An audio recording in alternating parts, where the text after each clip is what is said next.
Hey, what's up, everyone? This is SojuTalk, your weekly shot of K-pop. We're coming at you with a super special episode 30. I can't believe we've made it to 30. I don't know how you feel, but I'm hype about it. And we are recording on Tuesday, March 5th, 2019. I'm Doug today, and today we just have Anita. Yes, just...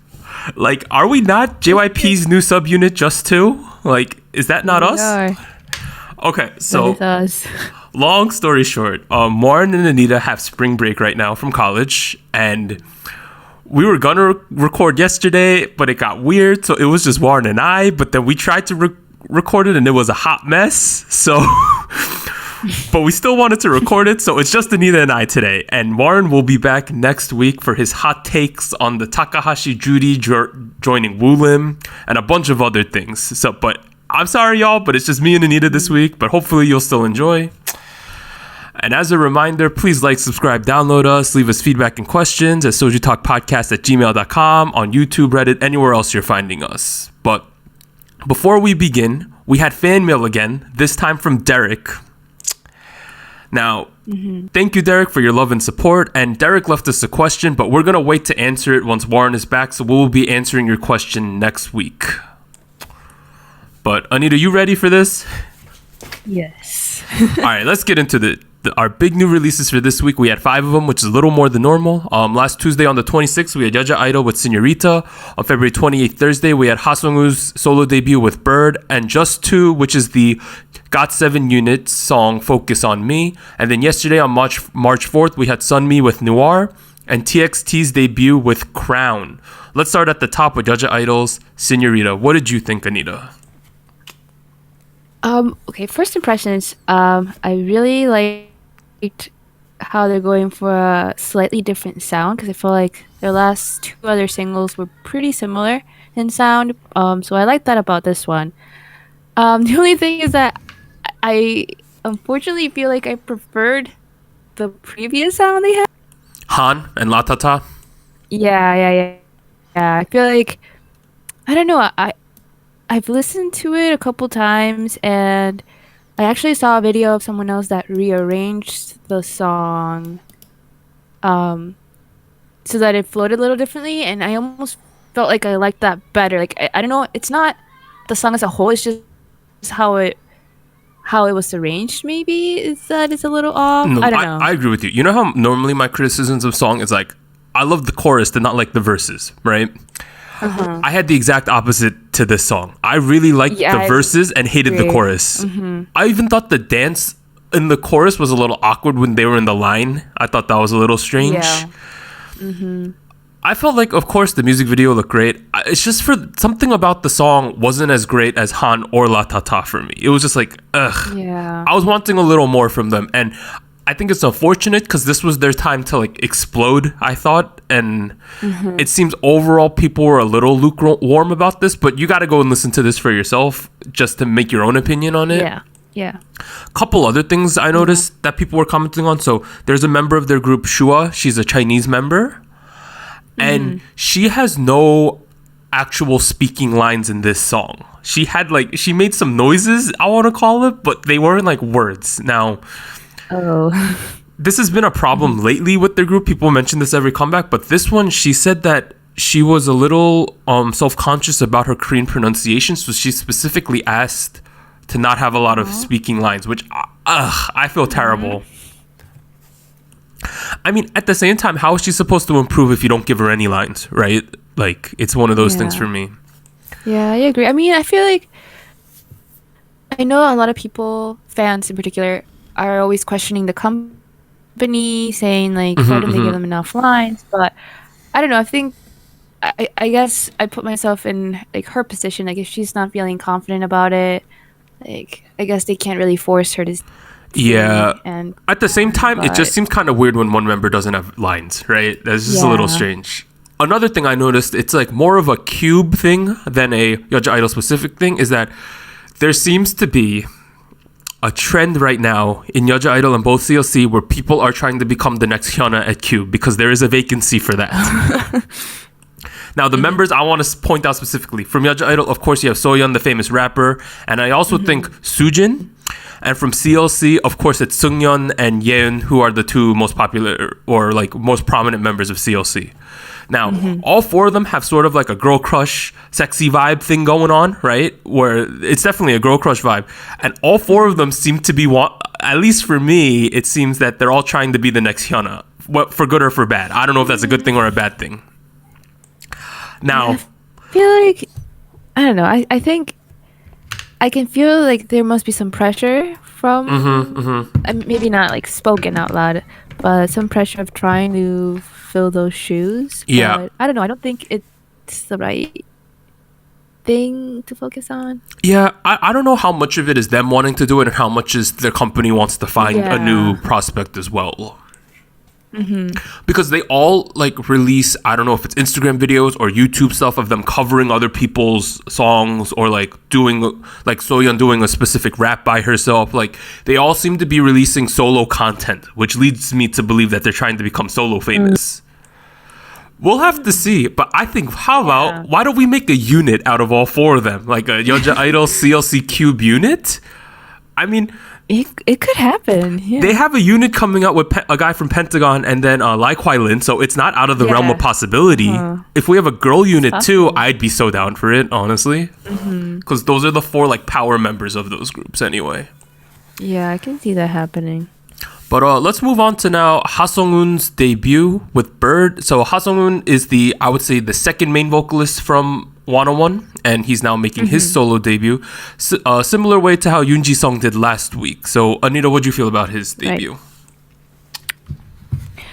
I really liked it, and I feel a little guilty because I think Ji-sung's solo and his solo are kind of in the same genre. Yes, like, very similar. Complementary, if that makes sense. And I feel a little bad that it seems that Sunghoon's is doing a little better. Yes, it objectively is on YouTube, at least the numbers. Yeah, I don't know, but I mean the song itself is really nice. I like the inclusion of the choreography. I saw the live performance to this. It was pretty nice.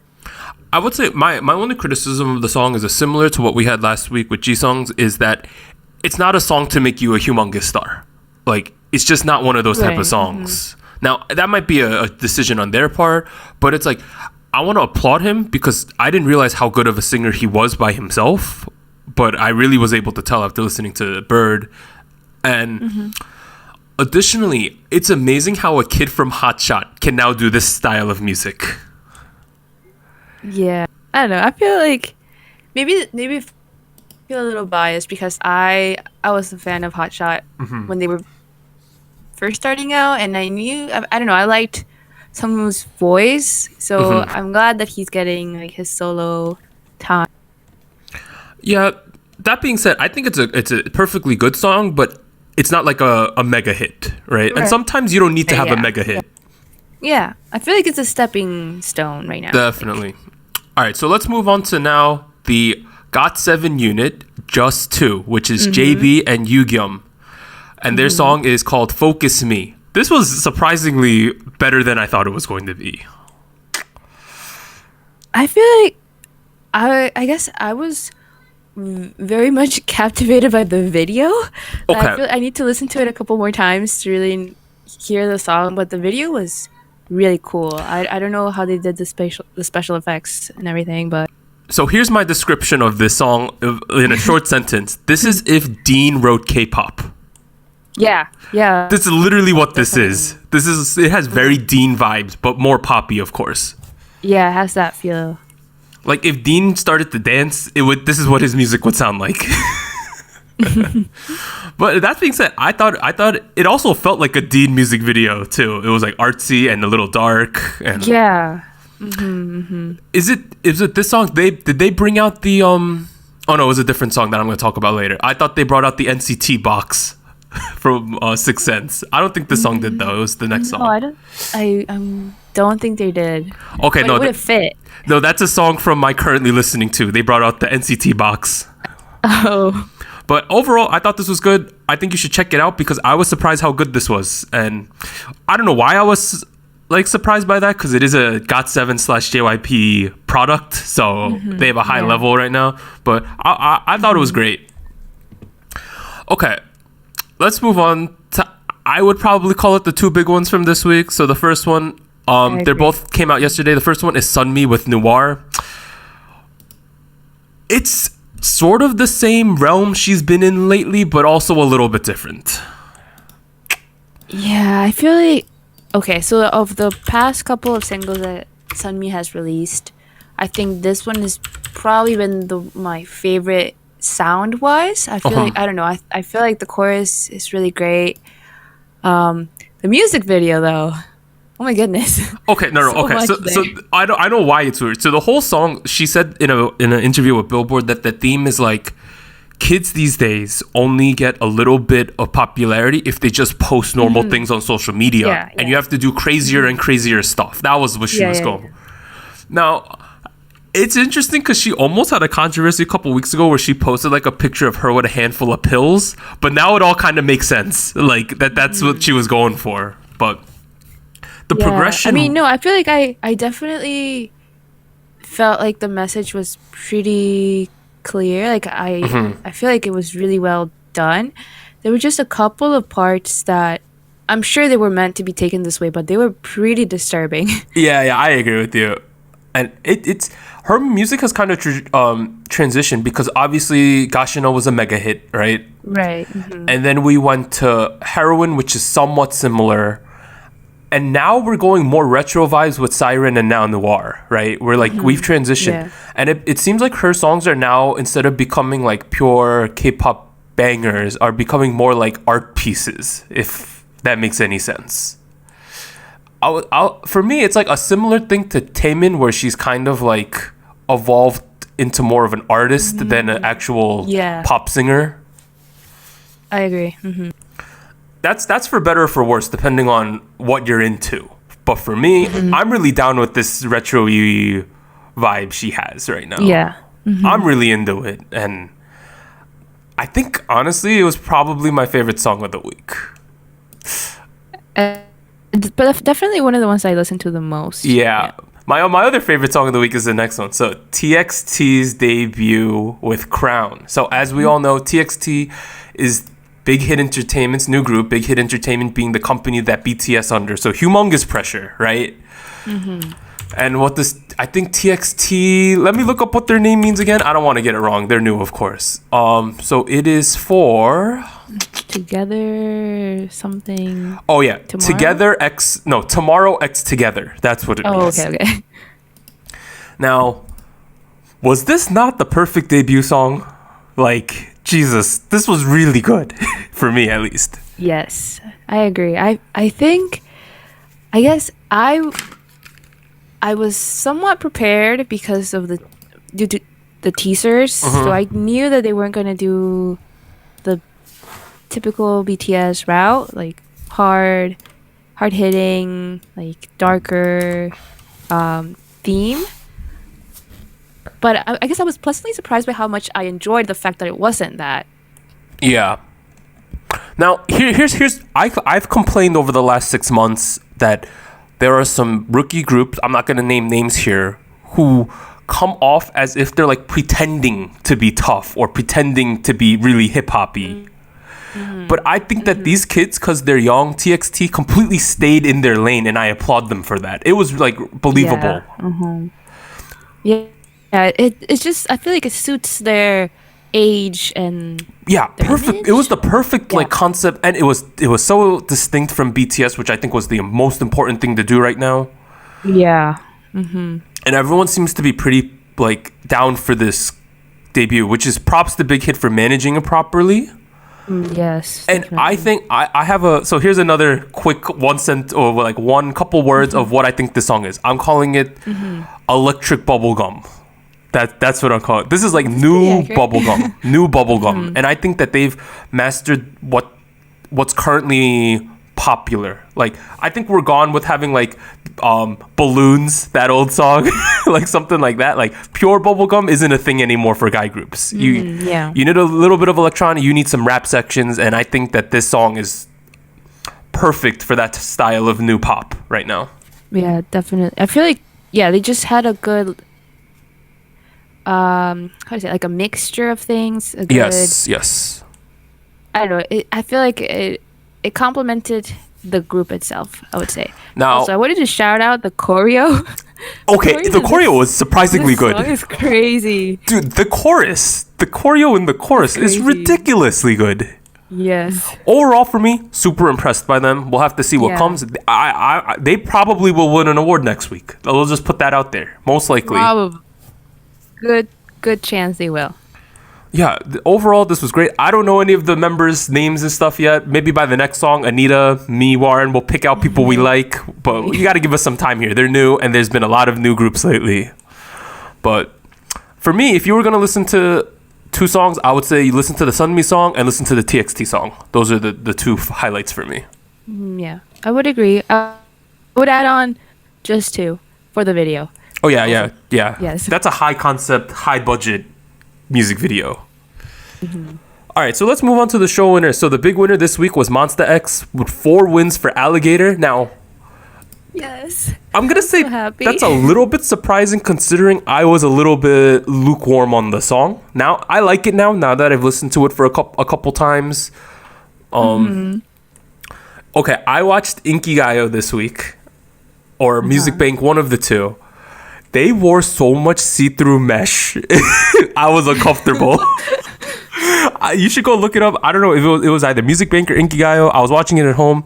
Shonyu, he had like a mesh sleeve going on. I was like, all right, that's a bit see-through. Then he turned around. The entire back was see-through. Bro, it was. You gotta just watch those live videos. They were wearing so much see-through mesh. It was a little bit uncomfortable. I rather them had just not worn the mesh and just shown the skin. It was that uncomfortable for me. Just go. Yeah, bare chest. I rather him just have gone shirtless in the back than what I saw. But the performance was great, of course. And then the two other awards went to. One of them went to Hwasa for Twit, her first win on her first solo song. So shout out to Hwasa. Yeah. And then the last one, surprisingly, ITZY won Inkigayo again. So they're up to 4 wins. So wow. Shout out to ITZY, Dala Dala. They be killing it. So let's now transition into what we're currently listening to / a chance for us to give retrospective. So this is a shout out to an OG. There's a song out by Yoonchun, formerly of TVXQ Dongbangshigi, now in JYJ. It's called Slow Dance. Ooh. It's a flamenco K-pop fusion song. Boy, is it good. I was surprised at how good it is. It has like no views too, so please go listen to Yoonchun's Slow Dance. Yes. Another one, not really K-pop, but there's a girl, her name is Kang Min-kyung. She's from Davichi. She has an album out right now, and the title song is called Because I Love You. The whole album's really good. It's not just ballads for once. Normally, Davichi lately has just been doing ballads, but she has some non-ballad songs. Please listen to that. And finally, a non-K-pop song. Oh boy. Okay, so the third song I'm gonna recommend is from AKB48. It's called Jiwaru Days. And this is Sashihara Rino's goodbye song. Sashihara is a girl who's placed number 1, I think 3 or 4 times in AKB. This is her goodbye song. And I haven't liked some of the AKB songs lately, but this is a perfect J-pop bubblegum song. It's like the perfect AKB song that I remember back when I was into AKB like 5 years ago. Yeah.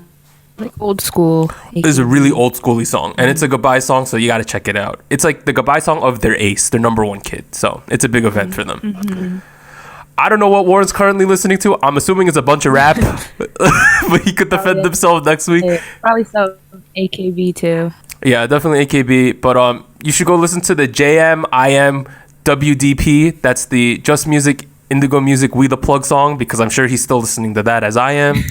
And then Anita, what are you listening to this week? Well, so I'm fully on the Monsta X Alligator train. I support the song. I feel like it adds a lot to see the performance. I feel like I've been watching a lot of the live stages of this song, and I don't know. I feel like the first time watching it, you cannot appreciate just how difficult this choreo really is. Yeah. Definitely props to the choreographer and to Monsta X to be able to do it.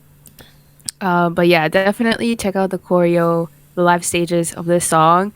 I don't know. I just feel like I feel exhausted after watching them perform. I think now is a good time to watch like music shows in general, because Monsta X and Taemin are both out right now, and they are two artists who are better live than in the music videos.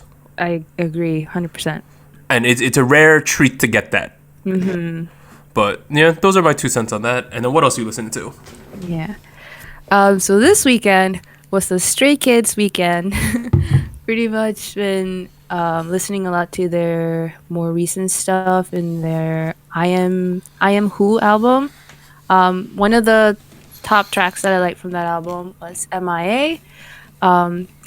So the usage of autotune in this track, I feel like at first I thought it was a little too much, but after listening it a couple times, I definitely feel that it suits the song now. So if you listen to it, if you like autotune, if you like that kind of, it's more of a, how would I describe it? It's not R&B, but it's not poppy. It's more of a slower, I don't know, a slower, but still like hype ballad, if that makes sense. Definitely check it out. Next one is technically not by Stray Kids. It's by Three Racha. So that's Chan, Chanbin, and Han.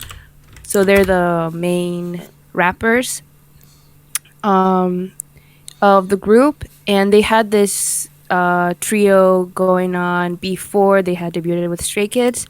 So the song that they produced was Hoodie Season. So this one is, like the title suggests, about like the colder weather, or like wearing a hoodie and that sort of hoodie season's vibe. The best. Y'all know that, right? Yes. I know we got some listeners in Southeast Asia where it doesn't get extremely cold. Maybe like 70, 80 degrees Fahrenheit is cold for them, but like we're from the north, like they're from the Midwest, which is even colder where I'm from, the Northeast in New York, but like it gets cold here, and we have this short, like 1 to 2 month span where we can wear hoodies comfortably before it gets too cold even for that. And it's the best. Yeah, so this song is basically about that, and about just feeling comfortable wearing a hoodie. I don't know. It's a very, very interesting lyrics. What I like the most about the song is that, of course, it was produced by Chan, one of the leader and rapper of Stray Kids. But I don't know, I feel like the instrumental for this is so relaxing, but still, I don't know, it still feels like, I don't know, I imagine it would be something you would listen to while you're walking through the city, maybe, if that makes sense. Yep. I mean, very, very, like, I don't know, to reflect on your life type of thing. Oh, you're getting deep. What?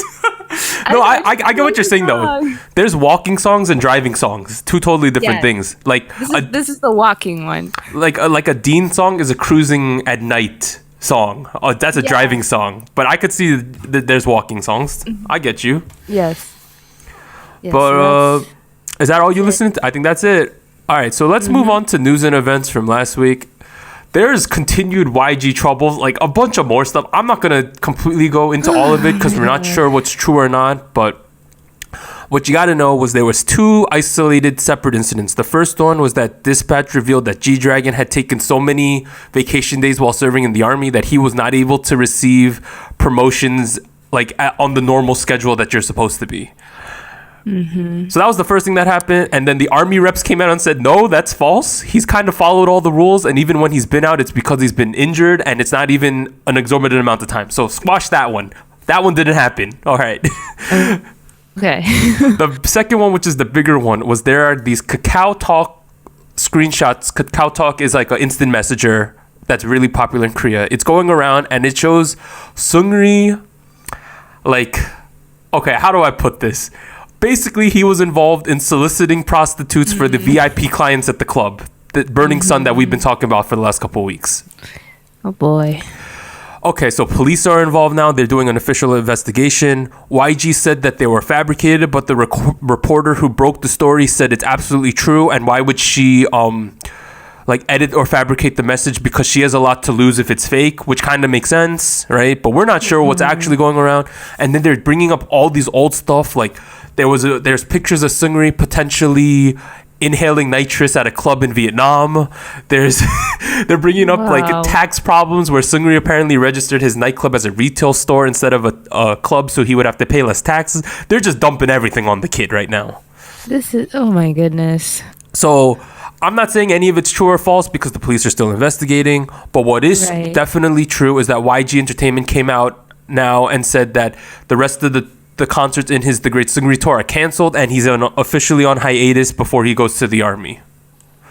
So, Jesus, he just got wrecked. And additionally, YG stock plummeted 6 to 7%, which is about $100 million worth they lost. $100 million US they lost in stock. Oh my God. And now, if you want to compare market cap between the three companies, JYP's at about $2 billion US, SM is about $1.8 billion US, and YG only has about 800 billion US. So they're about half the size of the other two companies now because of all of this. This is so crazy. And for the longest time, YG had the most evaluation, and now they're the lowest by far of the big three. And it's just like a culmination of all the bad things that's been happening to YG over the past like year. Mm-hmm. Yeah. What a mess. I don't want to like report sad news, but like it was all over every single website I read the entire week. Yeah. I mean, I feel like it's kind of hard to ignore just because YG has been known as being that big three. So you can't avoid it. Yeah, I don't know how much of it. We're not going to make a judgment on if it's true or not, but I figured we should tell you all that this is the kind of stuff that's going on right now in the world of K-pop. Mm-hmm. All right, let's move on to happier news. So, BTS news. Generally been happy for the last year. They're walking on the golden road. Very happy. So the first thing that happened is they won 3 awards and were the biggest winners at the 2019 Korean Music Awards. So that includes that award show includes both mainstream and underground artists, and the winners are decided by a panel of judges consisting of music critics, radio producers, academics, and other industry professionals. So there's no fan voting. So this is like legit industry insiders. Mm-hmm. So they won 3 huge awards: Musician of the Year, Song of the Year, and Best Pop Song. And they are the first people to win Musician of the Year in back-to-back years. So they killing it. They deserve it too. Next thing, BTS sold out 5 venues across the world with over 300,000 tickets purchased in one day. Wow. Yeah, so they sold out Wembley Stadium, which is a gigantic soccer stadium in London, in 90 minutes. And then they sold out MetLife Stadium, which is, I live like 20 minutes away from there by car, and it's the largest stadium in the New York City area. They sold that out in 2 hours. And then they sold out Soldier Field, which is the largest football stadium in Chicago, right? Mm-hmm. So in one day, and they sold out Stade de France, which is the largest stadium in Paris. So they just sold out every single large stadium possible. Just selling out everything. Wow. Now, a funny tweet I saw was back in 2014, BTS came to LA and they were handing out tickets for free. How times have changed, right? Yes. So demand was so high that they've added additional tour dates in the Los Angeles, Chicago, New York, London, and Paris stops of the tour. They've literally had to add second dates because the demand is so high. So shout out to BTS. Y'all are killing it and carrying the K-pop torch throughout the world. Mm-hmm. Okay, now we got Produce X 101 news, which I'm really stoked about. Oh boy. So the first thing, the winning group from that show, Produce X 101, which is the season 4 of Produce 101, will sign 5-year contracts. What? 5 years? 5-year contracts. So the first 2.5 years will be dedicated specifically to the winning group stuff, right? Mm-hmm. The remaining 2.5 years, they will keep releasing group stuff, but you're also allowed to go back to your companies and do stuff there. But 5 years of content, 5 years of content is pretty much an entire like lifespan of a group. So that's interesting. Yeah, pretty much.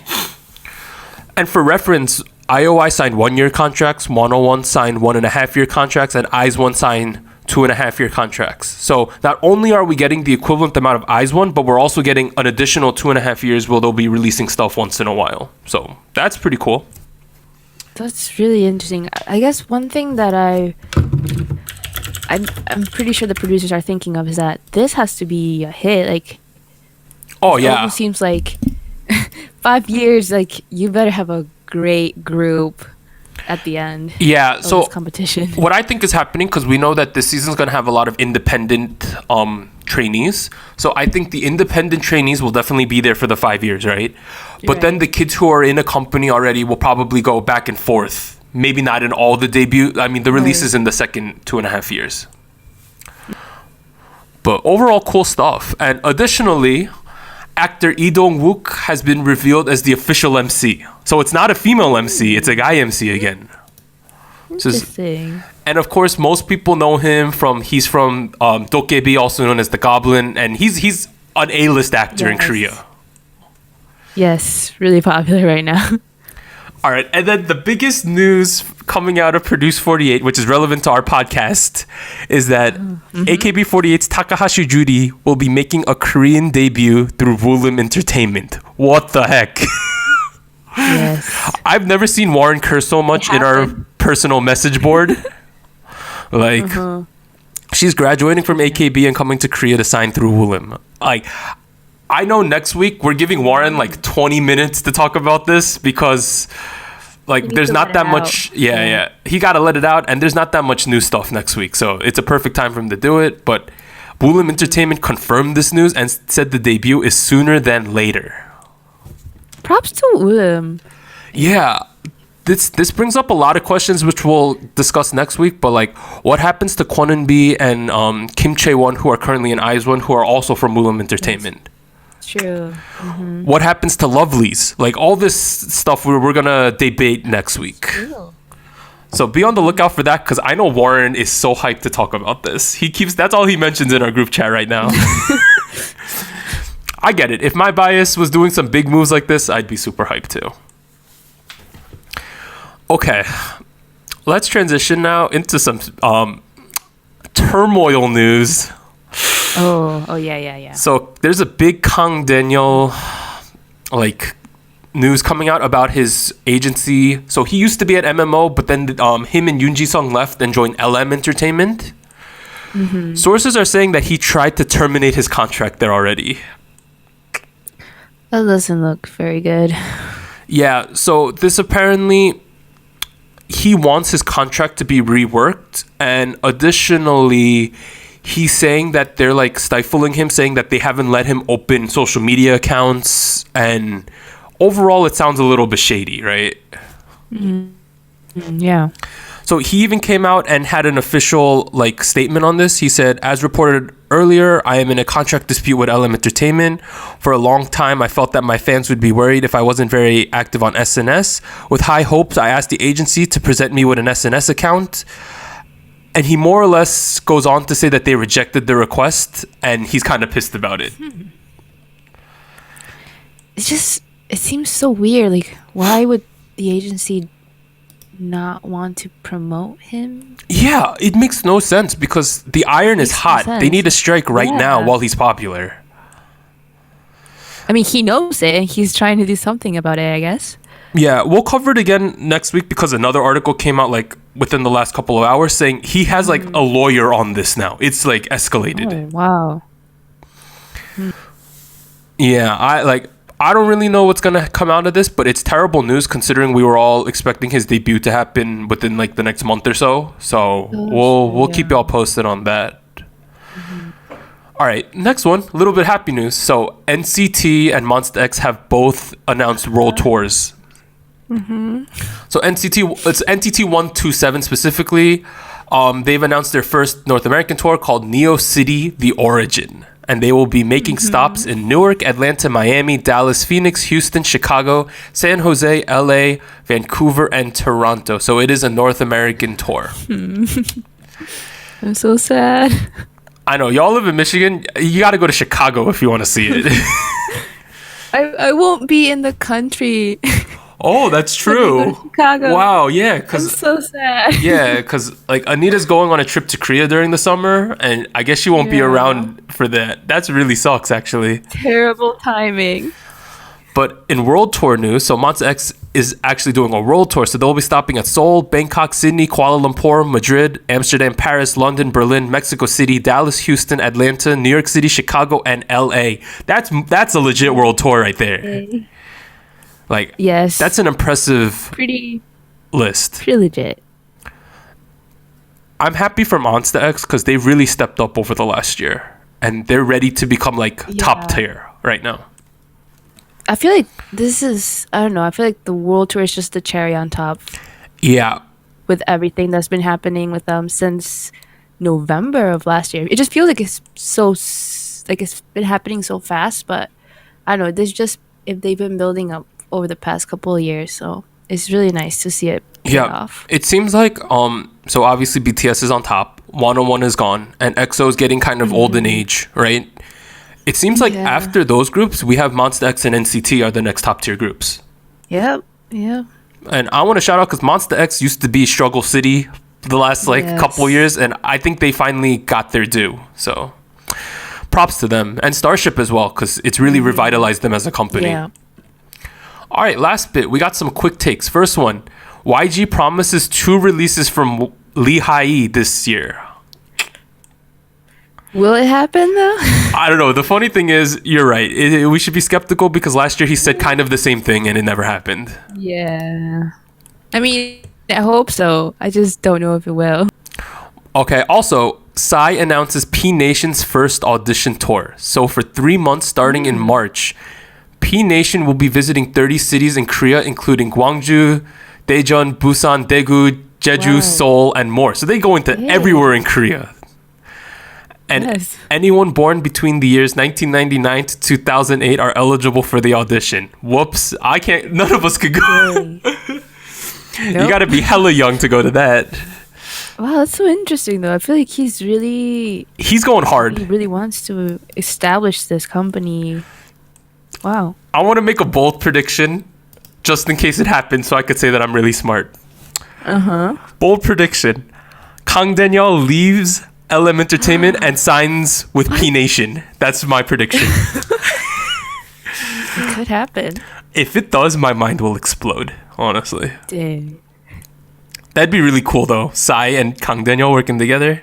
Yeah. I mean, I feel like, I don't know, I feel like when you have companies that are established by people that were in the industry to begin with, I don't know, it just gives me some sort of peace of mind knowing that like they know what the struggle is like. Yeah. So hopefully the management is good. I have high hopes. Yeah, I'm really excited for everything that P Nation's going to do over the next couple of years. Yeah. And lastly, KARD confirms March comeback. Let's go, KARD. I know KARD is super popular on an international stage, but they don't have that much hype in Korea. I'm hoping they switch up the songs a little bit, not do tropical house always, and we can see what happens. That's my hope. I mean, I don't know. I feel like it's their sound. Yeah. So I won't be surprised if they do it again, but it would be nice to see something different. They're in a very similar boat as Dreamcatcher, where they have a very distinct sound and they keep doing the same types of songs over and over again. And I guess if you're decently successful, why change? But at the same point, it's like you won't get any bigger if you don't change a little. That's just some food for thought, though. Yeah, that's true. All right, but the only release for next week, on March 11th, Monday, we have the Cube unit coming out, which includes Pentagon's Woosuk and Lai Kwai-lin, formerly of 101. I'm pretty hyped for that unit. And that's the only comeback, so we will spend so much time talking about Takahashi Juri, I assume. A lot of time. A lot of time. Like half of the episode. I know Warren has so much to say, and I will play devil's advocate on all of it. Oh, boy. And we will also go ahead and answer Derek's question next week when we're all here. It's a really interesting question. It has to do with if we were a K-pop group, what our roles would be and stuff. So that should be pretty interesting. I have some ideas already. Ooh. But yeah, so this has been it. It's just been 2. So just 2. Just 2. I'm Doug, and I like to thank Anita, of course, because it's interesting doing this with 2 people having less opinions around. Yes. And normally Anita and we pretty much agree most of the time on our opinions. That's what I was thinking of. Yeah. Yeah, because like Warren's the Warren's The the black sheep of this because he's into K-pop, but he's not into K-pop like we are. So it's always good to have him around. But he will definitely be back next week. He's on vacation right now, so what are you gonna do? But this has been Soju Talk, your weekly shot at K-pop. Please like, subscribe, download us, and leave us feedback and questions at SojuTalkPodcast@gmail.com. Also on YouTube, Reddit, and wherever you are finding us. We will see you next week. Bye. Bye.